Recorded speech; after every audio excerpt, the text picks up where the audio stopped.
Good morning. It's me. And I'm still alive. I'm still stopped up sounding and still coughing a bit. So I was going to make this video several days ago and I was just still coughing too much. Today, let's see if we can get through it without me coughing my head off so I can't laugh. I'm sorry, guys. There's not going to be any jokes whatsoever in this. I'll smile. All right. Today, we're going to make banana bread. Who among us doesn't have leftover bananas at some point in time? Oh, and I'll mention, some of y'all may notice that I have some color to my face, and that's because I felt like I had looked ill long enough. So this morning I got up, I needed to cut my hair, and I cut off about 4 inches of the straggly stuff, and while I was at it, I thought, well, I may as well put a little makeup on. You won't see that often, because I hate putting makeup on. And those of you that are like my sisters, bless their hearts, that will not even spend the day at their own home without makeup on, and they're beautiful, beautiful ladies. That's just something that they're committed to. I will never be that. And as a matter of fact, I figure if my husband wants me to do that for him, he can get up and put on makeup too. We'll just make it a dual thing. He'll have his little makeup kit and I'll have mine, and we'll both get up and start our day with our makeup routine. I can't laugh, I'm sorry. All right, so let's make banana bread. You'll see over here on the stove is my gazillion-year-old recipe book. It's barely intact. Look at this puppy. The front cover's off of it. Yeah, I've made notes in years past when I tried to really cut back on the amount of sugars and things that we were doing. You'll see that I cut it back from, let me see, from a cup of sugar to 1/3 of a cup of sugar. Well, I'm not quite that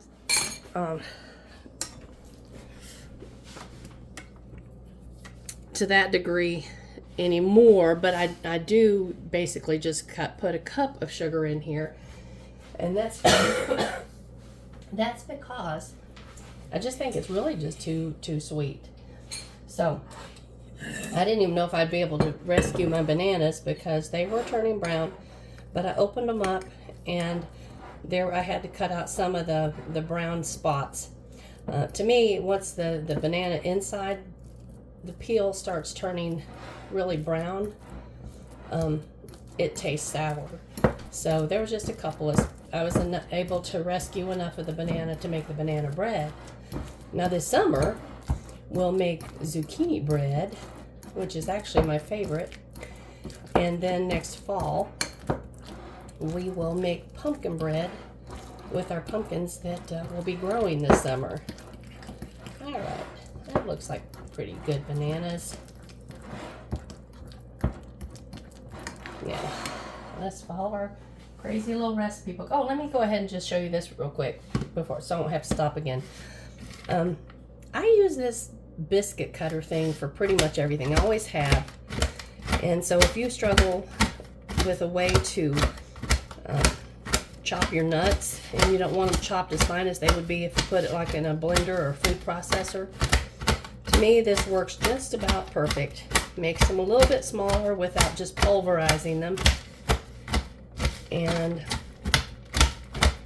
my biscuit cutter is my friend. I use it for everything. All right.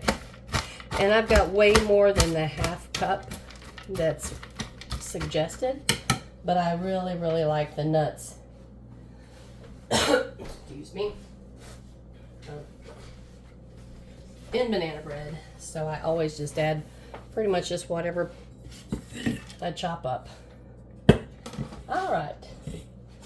We're going to start, let me see, by adding our flour is 2 cups of all-purpose flour. Let me see. A half a cup of sugar. A half a teaspoon of salt.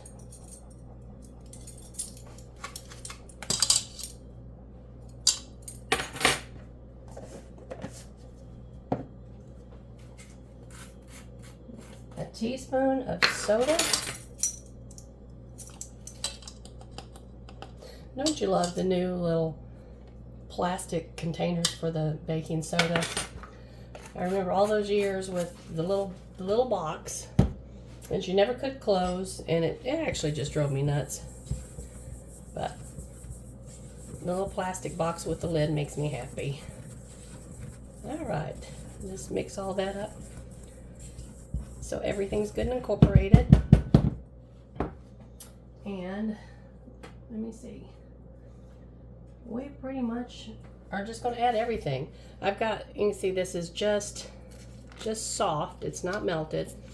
A half a stick of butter.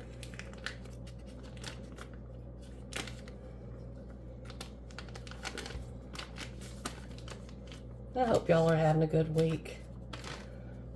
We're right now on the last day of it. And it's been a pretty good week here. I mean, we've had just the residual effects of this. I don't think anybody's actually still contagious. I just think that whatever it is just kind of has hung on, but I don't feel that bad. I just sound yucky, so I can deal with that. And I wanted you to see my little eggs. Look at these eggs. All right, here's my beautiful little brown egg. I probably just better pop them in here just in case I get a shell. And I got a shell. Yay. Oops, I'm not even in the picture. Good gravy. You didn't get to see that. I don't have this camera tilted enough. Let's bring it down a little bit. There we go. And then the beautiful green egg. Are these just not beautiful? Banana bread's about the easiest little bread you can make.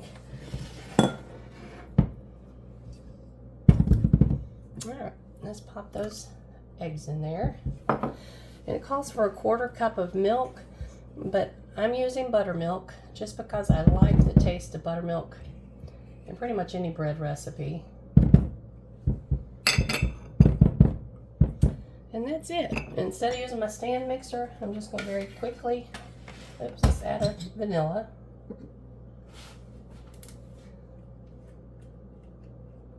That's a teaspoon of vanilla.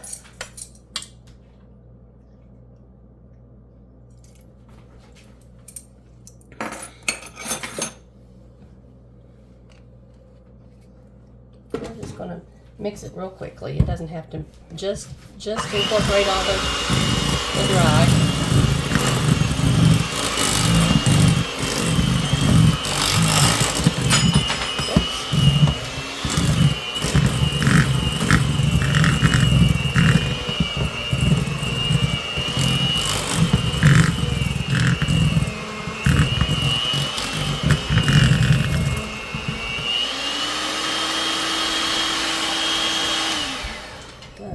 Sling off all that extra. I'll use my little spatula to get the rest of the dry out of the bottom. And I want to very quickly, I heard a door open. Somebody came in. We'll say hi to them if they come through. And I'm just going to pour those nuts in and just stir them on up a little bit.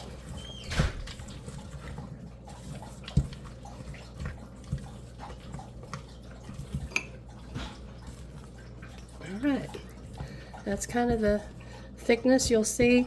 And this recipe makes 1 large loaf, but I'm making 2 of my smaller loaves. Now let's walk over here because I want to show you just a little trick that I've been doing for years and years and years, ever since I used to make wedding cakes. I'm going to tell you, I'm having just a hard time of getting this thing to bend today. Probably. Hold on just a minute. Let me turn y'all to the other side. I think that's what I need to do. And I think it will tilt. Oh yeah. Will tilt much better. Pay attention, Patty. Alright, now usually I take a pencil and I trace around the bottom of this. As a matter of fact, let me go get a pencil.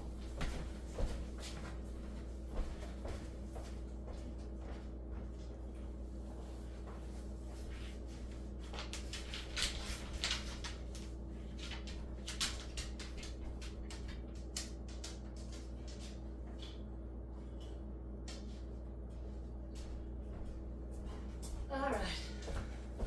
One thing I didn't remember to grab. I've already buttered these little pans, and I'm going to just take a pencil and trace around, around the bottom. This is just parchment paper. You can use wax paper, whatever you have on hand.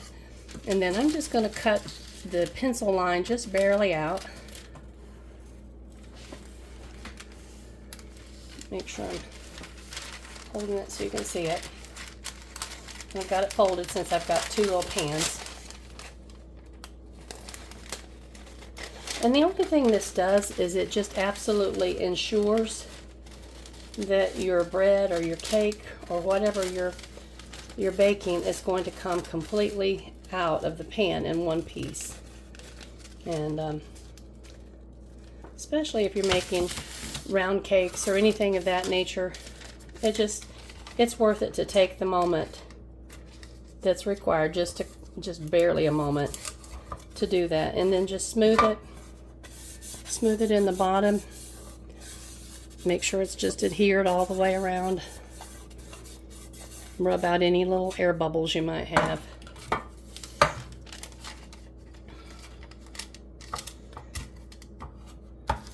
And I'm sure some of you that have been bakers as long or longer than I have know this little trick, but it's a good thing to do. It just makes it a little bit more predictable.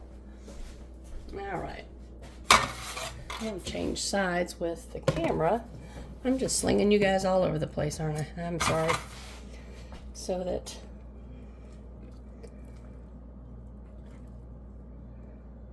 I need to kind of evenly put this in here since it's just the size for a regular loaf. I think we can get two pretty good sized miniature loaves. And the reason I do this really, guys, is just to kind of be able to freeze one loaf and not have it either will go bad after a while in the refrigerator because everybody forgets that it's in there, or if it's just something that everybody's enjoying all at once, they eat too much of it. And especially Hugh, he will eat too much of it, and being diabetic, he just doesn't need that much bread, and especially a sweet bread. So, and it just makes it last a little longer. And it's kind of nice after a few weeks to open the freezer up and say, oh, I forgot about this old banana bread in here. I think I'll pull it out and have it for breakfast with some cream cheese. All right. And see how fast that was? Of course, I had everything pre-measured, and that helps tremendously. But it's such a super duper fast. So if you have a neighbor that's not been well, or somebody had a new baby and you just want to take something to just kind of bless them with, it's a very quick little bread. All right, let's pop these two loaves in there.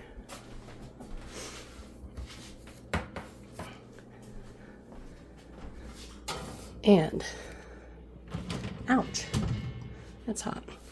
And I think that it says for the full loaf it cooks 50 to 60 minutes. Well, what I'm going to do is set it, because it's very dense bread, I'm going to set it for 35. And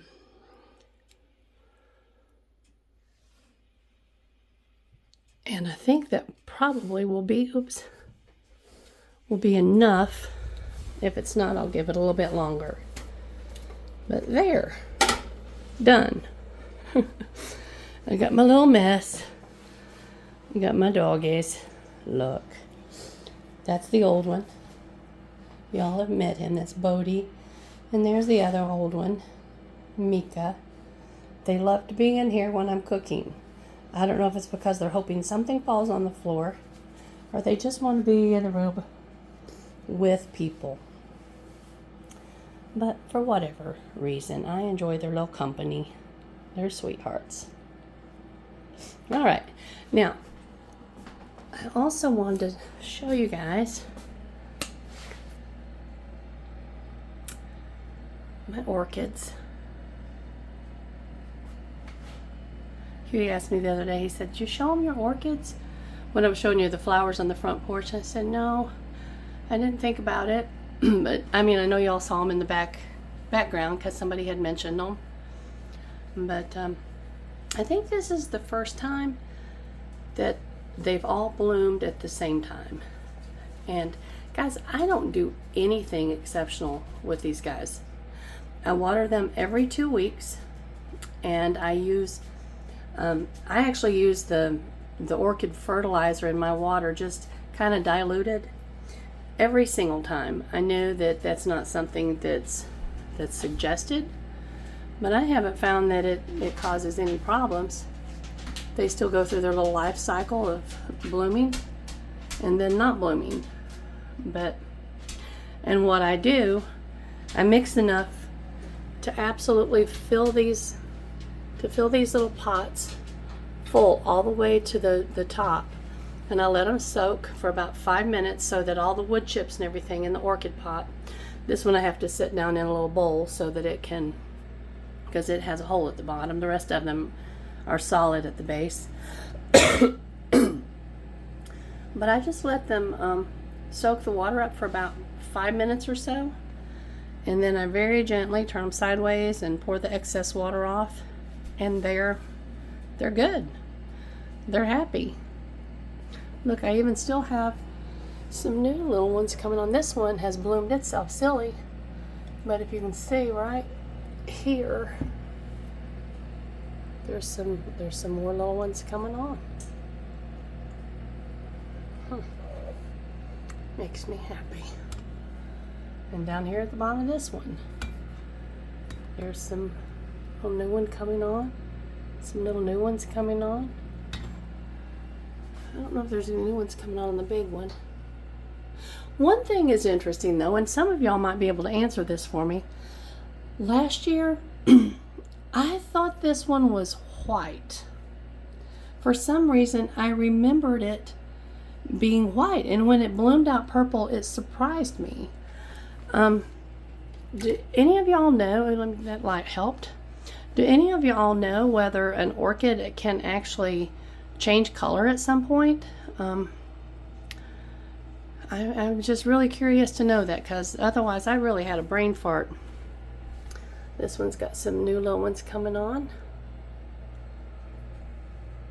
That one, this is actually my favorite. I love that little, almost a greenish, creamy green.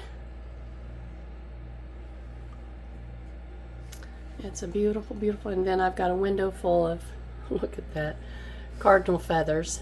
One of our kitty cats had apparently helped himself to a cardinal the other morning, and the feathers are just so beautiful. I thought, well, you know, I'm going to bring them in and just have them in the windowsill for a little bit. They're just pretty. And now look at this.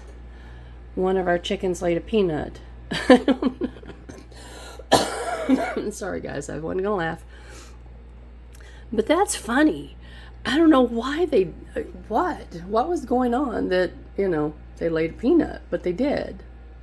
That was so funny. All right, well, while those are cooking, and I probably won't keep y'all on here for the entirety, because there's still 30 minutes left at least for the entirety of it, but I will put the photograph of the finished up as the beginning, at the beginning, whatever they call it, the thumbnail. I'll do that so you can see what it looks like finished. And of course, bring it back here and show you these violets. They are beautiful. Some of them are blooming. I thought there was some more blooming down in here. But that one especially is just really happy. Need to come through and clean them up a little bit. And then of course, the ones that are in the little egg cartons. I'll not ever do this again. I don't know why I stuck them in egg cartons with no drain hole at the bottom, especially when I have a porch full of little cells with the drain at the bottom. Look out the window. Oh, there's Aaron. He's working on something. The compost bins. Oh, yay. There you can see them. Well, maybe you can. Maybe you can't. Nah, I don't think you can see them with this camera. Out this window. Yeah, just a little bit. The very edge. I think it's making everything fuzzy. There it is. But that makes me happy. I am looking forward to having tons and tons and tons of compost. And that whole section back there, we're getting ready to tear down that old chicken house, which is the one in front of the tobacco barn. And we're going to be putting a hard fence all the way around that area, all the way over there on the other side of that old sawmill shed. And it goes straight up to the back side of the tobacco barn. And it's cutting in and out, guys. I'm sorry, I need to hold it still. And the hard fence will come over to the back edge of the tobacco barn. So our girls, all of our feathery ones, will continue to be free range, sort of.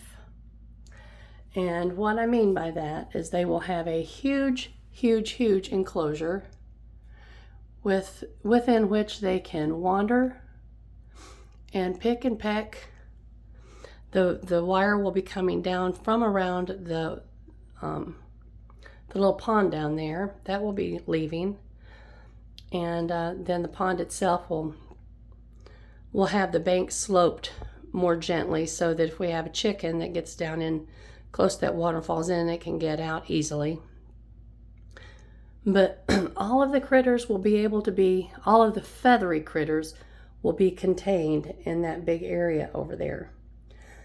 The difference will be that they will no longer be able to come into the yard and up on the porch.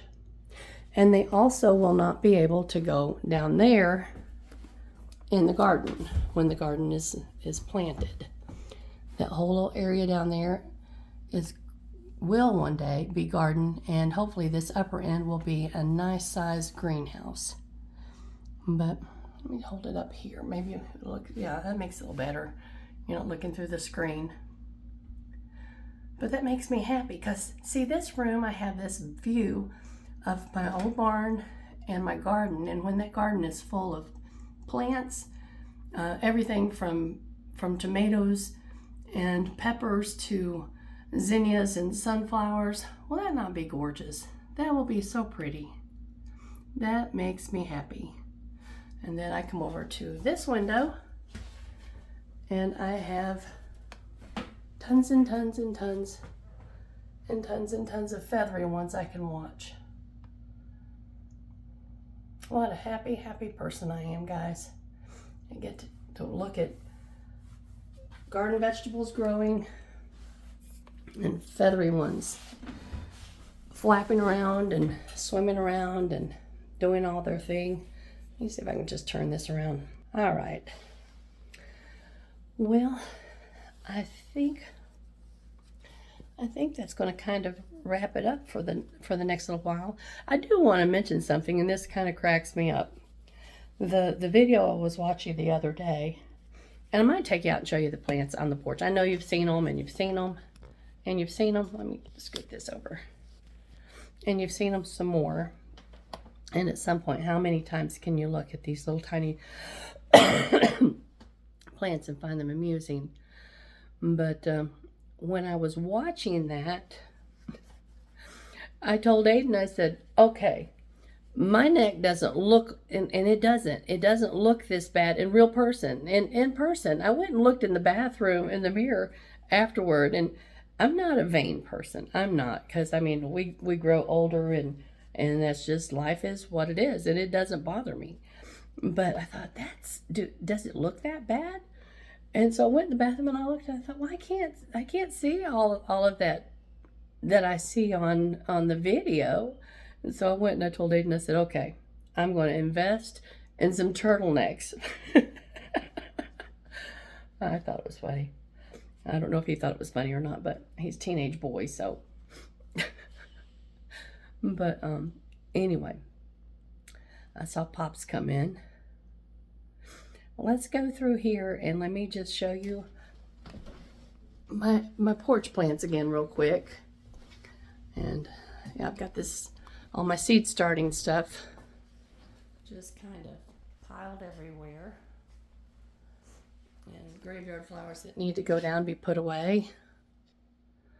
Let me see if I can scoot this over again. Just having a struggle today, girls. Guys. Afraid I'm going to drop my phone. There we go. Just, yeah, that's my seed starting mess. I've got to get some more blocks made within the next week or so. Look at all these critters. Mimi says, I don't want to be on the video. Kaiser says, I want to start barking. He will be 8 years old at the end of this month. And he's my baby. He is just absolutely my sweetheart. But he is like a perpetual child in that every time I get on the phone, he barks. I don't know why. I usually have to just ask whoever I'm speaking with to hold on a minute, and then I have to stick him outside.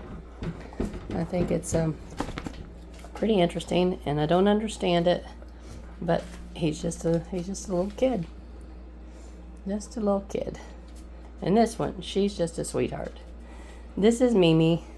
Mimi's only about 2. How old are you, baby? She's between 2 and 3. I'm not sure. Aaron will know that.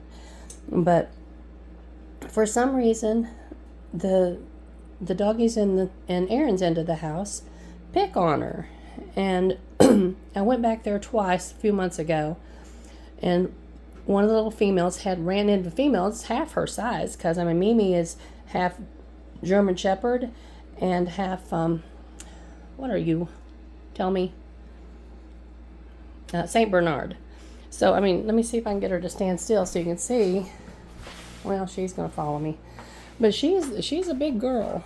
She's a big girl, and one of the little bitty doggies in the back had ran her underneath the piano stool. That's for, well, anyway, had ran her underneath the piano stool. Come on, let's go in here. And I don't know what was going on. Then the next time, one had ran her into her box, and I just told Erin, I said, you know, she's going up to the front with me. She's going to live with the geriatrics. So that's what I did. She's been up here for a couple of months now, and she seems happy. All right, just a real quick walkthrough. I have to come out here and water these guys in a little while. And I've got to fix my lights, because just having one light overlapped, they're stretching. They're stretching to get to the light. And the peas have got to go in the ground this week. Actually, I think the cabbages are going to the ground this week. And we've got to find a place for a permanent bed for the asparagus, because they're ready to go in the ground too. And some more cabbages. All right. It's like they're my children. I don't know, my little green children. And I have furry ones, feathery ones, and green ones. That's just my weirdness. All right. Well, let's take one more look at the banana bread. And then I'm going to let y'all go, because I know that I've had you on here for probably right at a half an hour. Huh, look there. It's beginning to turn around. Yay, yay, yay. But I will take a picture to put up as the thumbnail so you can see what it looks like finished. And y'all have an absolutely wonderful rest of your day. Be blessed. You are loved. And I'll talk to you soon. Bye-bye.